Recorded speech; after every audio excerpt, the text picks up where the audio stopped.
Sup, y'all? It's week 5 of the NFL season, and the following are my picks. We'll start off with the Patriots against the Bengals.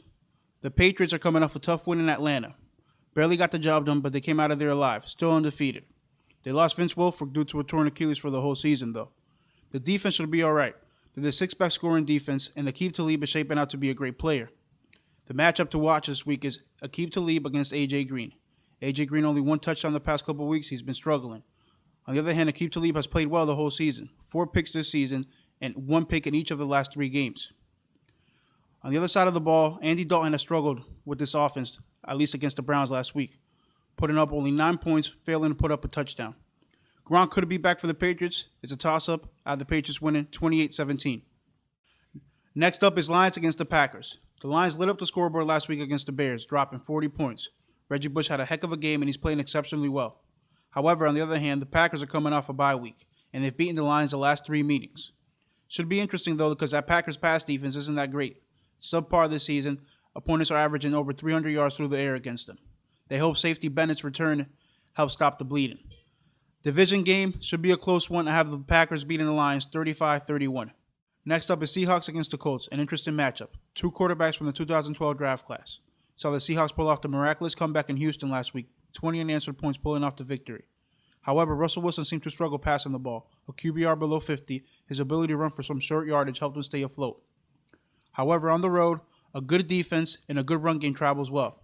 Marshawn Lynch averaged over 5 yards a carry last week. Colts can stay in this game if they don't turn the ball over. I give Luck some credit, but I think it's just too much with those corners. I have the Seahawks winning 24-14. The following are other Week 5 predictions. Bills at Browns, Thursday Night Football, Joe Hayden shutdown corner. Ravens at Dolphins, could be a close game. Let's hope Ray Rice gets more carries. Ravens. Chiefs at the Titans, there's no Jake Locker. Chiefs should win with ease. Jaguars at Rams, I feel bad if whoever has to watch this game. Rams win at home though. Panthers at the Cardinals, Cardinals have the 2nd best rush defense, should be able to stop Cam in that running game. Broncos at the Cowboys, P-Money will carve up that secondary. Chargers have beaten the Raiders the last 3 meetings, and the Jets at Falcons, Jets will fight but no avail. Falcons win. Next up is the Saints against the Bears. The Saints dominated the Dolphins last week. Drew Brees threw for 4 touchdowns in the game for the 21st time in his career. Now the Bears lost to the Lions, giving up 40 points. Jay Cutler had 4 turnovers. They can't afford to turn the ball over this week against the Saints defense. The Saints defense already has 10 turnovers this season. Rob Ryan seems to have fixed up the defense even without some of the key players, a la Jonathan Vilma. However, though, if the Bears really wanted to win this game, they should run the ball. The Saints defense has given up over 100 yards through the ground. And something else that should be noted is that the Saints team doesn't really travel on the road well. Last season, they went under 500. And this season, the only road game they had, they barely won by 2 points. Still, though, I feel like it's going to be a close game. I got the Bears winning 34-27. Next up, Eagles against the Giants. No secret, both teams need this win. The Giants are winless, and the Eagles were only able to win the first game of the season.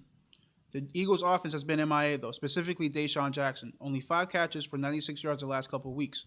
The first couple of weeks, he had over 200 yards and 2 touchdowns. However, it's going to be up to the Giants' defense to put pressure on Michael Vick. On the other side of things, the Giants' offense could really take advantage of the 2nd worst pass defense in the league. However, they have to protect Eli Manning. They can't turn the ball over. They can't afford to be tied with the New York Jets leading the league in turnovers. That's a damn shame. I feel like it's a division game, though, and it's going to be really close. I have the Giants winning 27-21. Next up is the Texans against the 49ers. Schaub has had a rough week. He clearly isn't a Super Bowl quarterback. The Texans gave up a 23 lead against the Seahawks. That's 20 unanswered points. They also gave up over 150 yards on the ground. That's not good.